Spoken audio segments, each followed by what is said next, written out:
강아지와 평범하게 놀고 있는 이 남자. 영국 출신의 이 남자는 겉보기에는 매우 평범해 보이지만 영국에서는 유명한 범죄자입니다. 범행 동기, 피해자의 성별 등 많은 면에서 제프리 다머와 닮았기에 영국의 제프리 다머라 불린 데니스 앤드류 닐슨. 오늘은 그의 이야기를 들려드리고자 합니다. 1945년 11월 23일 노르웨이 군인이었던 아버지와 가난한 시골 출신의 어머니 사이에서 태어난 데니스는 어릴 적부터 부모에게 사랑을 받지 못하며 자랐습니다. 부모님의 이혼 후 데니스가 의지할 만한 사람은 할아버지밖에 없었습니다. 항구에서 고된 노동을 하는 할아버지를 바라보며 기다리는 것이 데니스의 하루 일과였습니다. 그런 할아버지가 돌아가시자 데니스는 방황의 길로 접어듭니다. 자신의 성 정체성을 깨달은 사춘기는 그에게 있어 최악의 시기였습니다.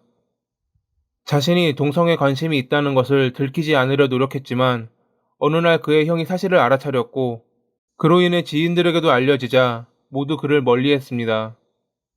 14살이 되던 해에 데니스는 군에 지원을 합니다. 아마 그는 아무도 자신을 모르는 장소에서 새로 시작하고 싶었을 겁니다.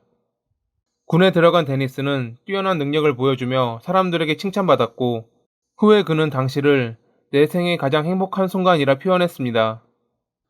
11년의 군 생활이 끝나고 다른 일자리를 찾던 데니스는 1974년 5월에 취업 상담소에서 일을 시작합니다. 성인이 돼 독립한 그는 자신을 사랑해줄 사람을 찾아다녔고 몇 번의 연애도 해보았지만 매번 좋지 않은 끝을 맺었습니다. 사람들은 동성을 좋아하는 데니스를 이해하지 못했고 일을 끝마치고 집에 돌아온 그를 반겨주는 것은 그의 애견 블리프뿐이었습니다. 1978년 12월 30일 그의 첫 범행이 있었던 날입니다. 술집에서 스티븐 홈즈라는 남성을 만난 데니스는 그를 자신의 집에 초대합니다.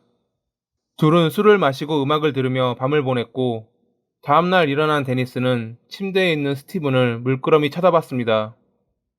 그를 깨우면 나를 또 남겨두고 떠날까 두려웠습니다. 그가 원하든 원하지 않든 새해에는 나와 함께 지내야 했죠. 이것이 스티븐을 살해한 이유였습니다. 1983년까지 데니스의 범행은 지속됐습니다. 그는 주로 집이 없어 떠돌아다니는 남성들을 범행 대상으로 삼았기에 꼬리가 잡힐 일이 없었습니다. 하지만 1983년 2월 8일 배관 작업을 하던 배관공에 의해 그의 범죄가 드러납니다. 배관공이 하수도 내부에서 작은 뼈를 발견하면서 말이죠. 그는 처음에 닭의 뼈라 생각했지만 다음날 사람의 것으로 추정되는 뼈가 발견되자 곧바로 경찰에 신고한 겁니다. 배관시설 전체를 조사한 경찰은 뼈가 맨 위층에서부터 내려왔다는 것을 알게 됩니다. 맨 위층, 데니스의 집이었습니다. 그날 저녁 집으로 돌아온 데니스는 경찰에 의해 체포됐고 다음과 같이 말했습니다. 이야기하자면 오래전으로 거슬러 올라가야 돼요. 제가 다 말할게요. 속마음을 털어놓고 싶네요. 데니스는 자신이 12에서 13명을 살해한 것 같다 밝혔고 그가 말한 장소에서 또 다른 피해자들의 흔적을 찾을 수 있었습니다. 자신의 행위를 후회하진 않았냐는 질문에 멈추고 싶었지만 그럴 수 없었습니다. 나는 다른 스릴이나 행복한 일들이 없었거든요. 라고 그는 대답했습니다. 1983년 11월 3일 배심원단의 만장일치 유죄 판결에 판사는 그에게 최소 25년 후 가석방 신청이 가능한 종신형을 선고합니다. 2018년 5월 10일 데니스는 복통을 호소하며 병원으로 이송됐고 결국 수술 합병증으로 인해 5월 12일 72세의 나이로 사망합니다. 자신이 저지른 일 때문에 잠을 못 이루거나 악몽을 꿨던 적은 없었다 말한 데니스. 용서받지 못할 범행을 저지른 그는 결국 그렇게 생을 마감합니다.